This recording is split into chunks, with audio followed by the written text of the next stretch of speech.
Tatlong babae kabilang isang buntis ang pinagbabaril sa isang bahay sa barangay Gulod sa Quezon City kagabi. Dalawa ang patay. May unang balita si James Agustin.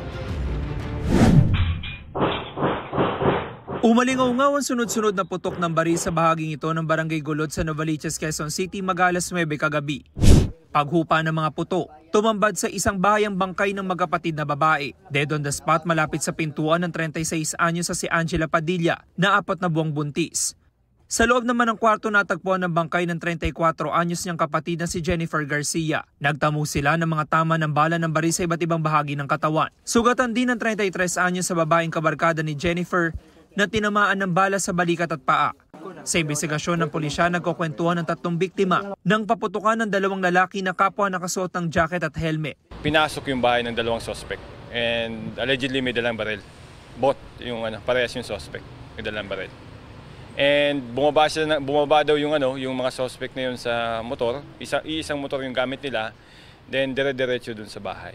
Labis na ikinagulat ng mga kaanak na magkapatid na biktima ang pangyayari. Nasaksihan pa nga raw ng isang pamangkin na pamamaril. Dumating lang po yung mga pamangkin ko, kumakatok sa bahay na may binaril daw dun sa bahay ng kapatid ko. Yun na po, yung pagkakita namin sa loob, wala na kami nagawa sir eh. Nandun yung kapatid kong isa sa kwarto, kalat-kalat yung mga gamit, yun.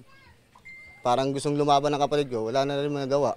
Iniimbestigahan pa ng pulisya ang motibo sa krimen. Blanco rin ang mga kaanak sa posibleng dahilan. Pero ayon sa tatay ng magkapatid na biktima, nakatanggap umano ng pagbabanta si Jennifer at kanyang kabarkada nito lang linggo. Sinabi niya sa akin na pinagbabantaan yung buhay niya, binigyan siya ng 3 araw na palugit.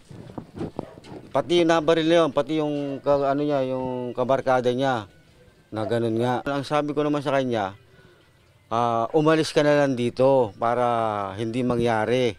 Ayun na, nangyari na. Nakuha ng soko ang 6 na basyon ng bala mula sa 9mm at kalibre 45 na baril.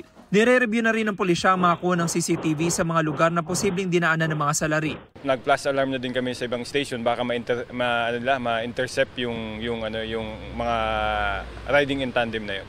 Umaasa naman ang mga kaanak na makakamit nila ang hustisya. Nakakalungkot po kami sir na mawalan ng kapatid.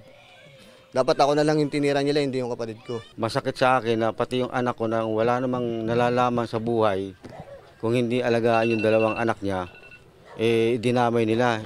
Ito ang unang balita. James Agustin para sa GMA Integrated News.